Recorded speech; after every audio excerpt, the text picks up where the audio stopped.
could you show us how can someone who have the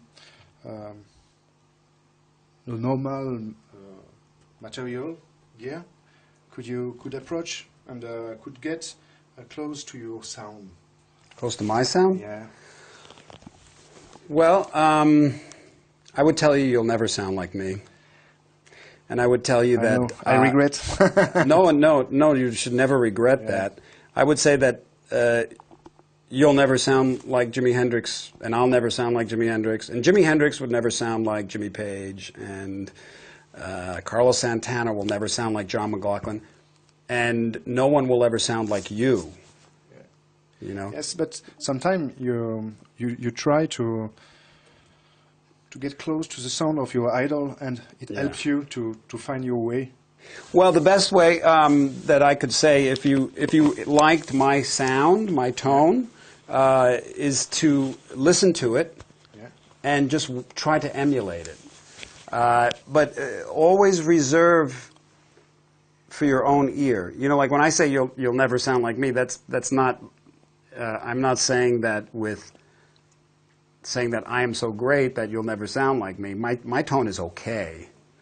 It's not great. I mean, there's guys that got really great tone, you know. But the tone is in your head, and it's in your fingers. So you'd really have to think like me to sound like me, or you can emulate it. Why don't you hit the button there? And really, what I do is there's a dynamic. There's like a the way I pick, the way my fingers come down.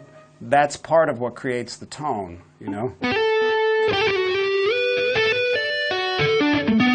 My sound is very kind of almost like a flute, you know.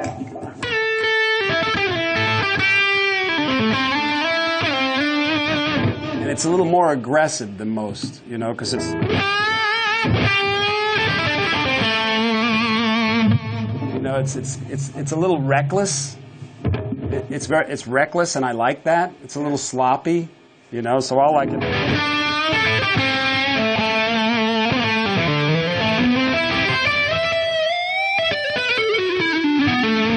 And then it goes into like this kind of fluty kind of, so I kind of like, you know.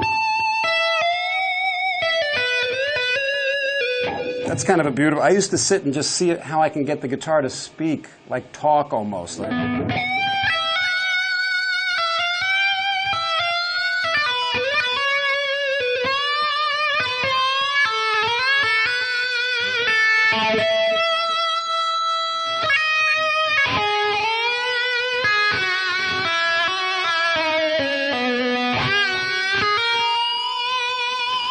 And it's not really my fingers, it's what I'm thinking. I mean, I'm thinking, I'm feeling.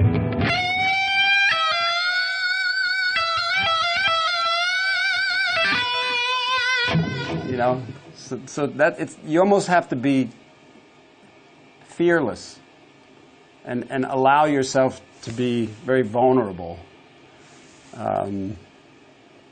But what I would recommend is when you're practicing and you're a young musician and you're just learning, bring it, be patient, and when you're doing your riffs, if you do a riff like, let's just say you take 4 notes,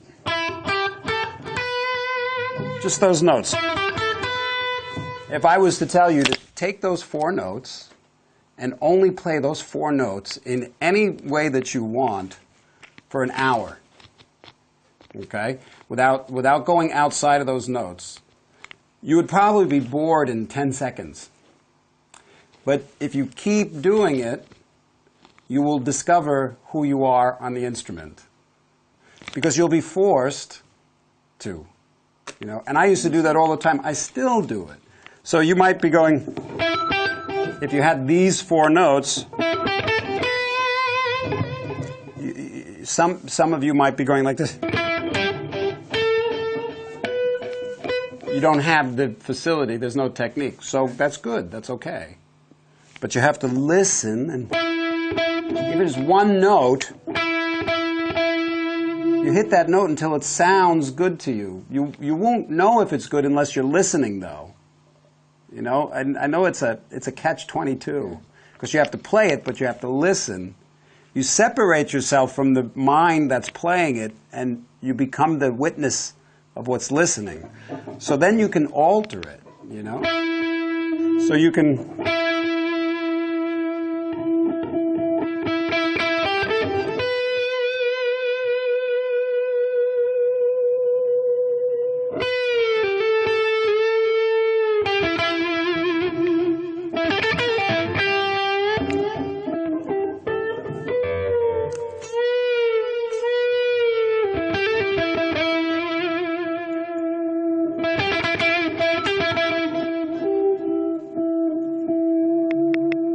I can go on for much more than an hour and totally entertain myself.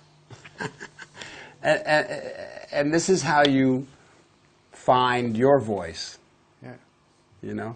It's better than learning my voice.